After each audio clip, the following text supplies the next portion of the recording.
எல்லாருக்கும் வணக்கம். Welcome to தாயார் குக்கிங் சேனல். இன்றைக்கி தாயார் குக்கிங் சேனலில் நம்ம என்ன ரெசிபி பார்க்க போகிறோம்னா, சேமியா முட்டை பிரியாணி தான் செய்ய போகிறோம். சேமியாவில் உப்புமா செஞ்சு கொடுத்தா யாரும் சாப்பிட மாட்டாங்க. ஆனால் இந்த மாதிரி செஞ்சு கொடுத்தீங்கன்னா எல்லோரும் விரும்பி சாப்பிடுவாங்க. வாங்க அது எப்படி செய்யலான்னு பார்க்கலாம். நான் இந்த சேமியா தான் எடுத்திருக்கேன். இது வறுத்த சேமியா. நீங்கள் வறுக்காத சேமியா எடுத்திங்கன்னா கடாயில் சேர்த்து ஒரு நிமிஷம் வறுத்து எடுத்துக்கோங்க. இது வெயிட் பார்த்தீங்கன்னா 180 கிராம் இது. இந்த ஒரு பேக்கெட் வச்சு தான் நம்ம இன்றைக்கி சேமியா பிரியாணி செய்ய போகிறோம். இப்போ நம்ம முட்டையை பொரிச்சிக்கலாம். அடுப்பு பற்ற வச்சு கடாயை வச்சுக்கோங்க. அதில் 1 ஸ்பூன் எண்ணெய் சேர்த்துக்குங்க. இப்போ அதில் முட்டை உடச்சி சேர்த்துக்கலாம். நான் 3 முட்டை சேர்க்குறேன். ஒரு பேக்கெட் சேமியாவுக்கு 3 முட்டை சரியாக இருக்கும்.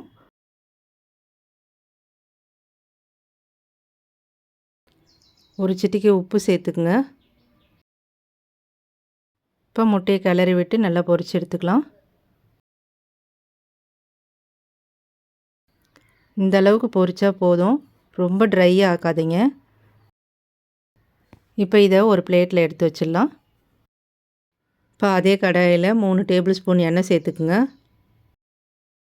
மசாலா சேர்த்துக்கலாம். 2 பட்டை துண்டு, 2 லவங்கம், ஒரே ஒரு ஏலக்காய் சேர்த்துக்குங்க. ஒரு பிரிஞ்சி இலை, அதை 2ஆக பிச்சு போட்டுக்குங்க. ஒரு பெரிய சைஸ் வெங்காயம் நீல வாக்கில் கட் பண்ணி வச்சுருக்கேன். இப்போ அதை சேர்த்து வதக்கிக்கலாம். கண்ணாடி பதம் வந்தால் போதும். பாருங்கள், இந்த அளவுக்கு வதங்கினா போதும். இப்போ இஞ்சி பூண்டு சேர்த்துக்கலாம். ஒரு ஸ்பூன் இஞ்சி பூண்டு விழுது சேர்த்து நல்லா பச்சை வாசனை போகிற அளவுக்கு வதக்கி விட்டுக்குங்க.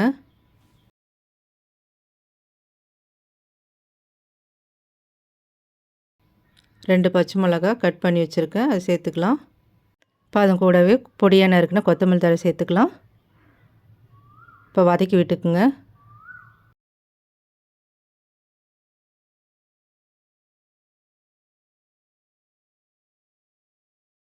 ஒரு ஸ்பூன் காஷ்மீர் மிளகாய்த்தூள், 1/2 ஸ்பூன் கரம் மசாலா.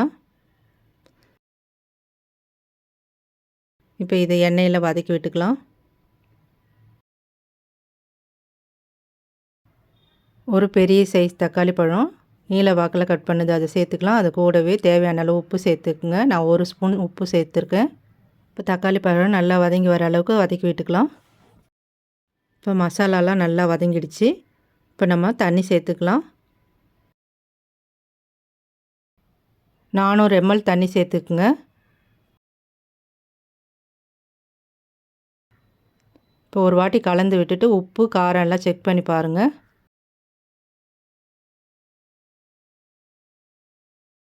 இது கொதித்து வரட்டும், அப்புறம் சேமியா சேர்த்துக்கலாம். இப்போ நல்லா கொதிச்சிட்டு இப்போ நம்ம சேமியா சேர்த்துக்கலாம்.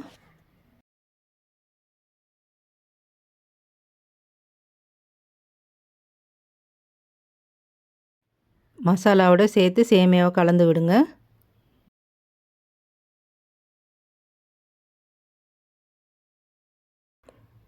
நம்ம சேர்த்த தண்ணியோட அளவு கரெக்டாக இருக்கும்.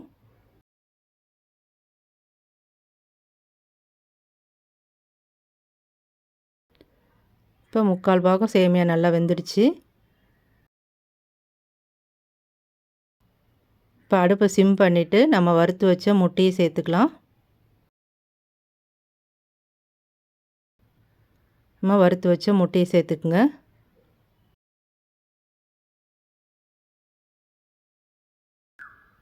முட்டையை இப்போ மேலாட அப்படி பரப்பி விடுங்க.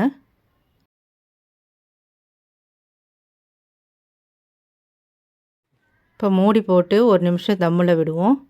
அடுப்பு குறைவான தீயிலே இருக்கணும். இப்போ ஒரு நிமிஷம் எடுத்து நம்ம பிளேட் எடுத்துட்டு இப்போ அப்படியே கிளறி விடுங்க.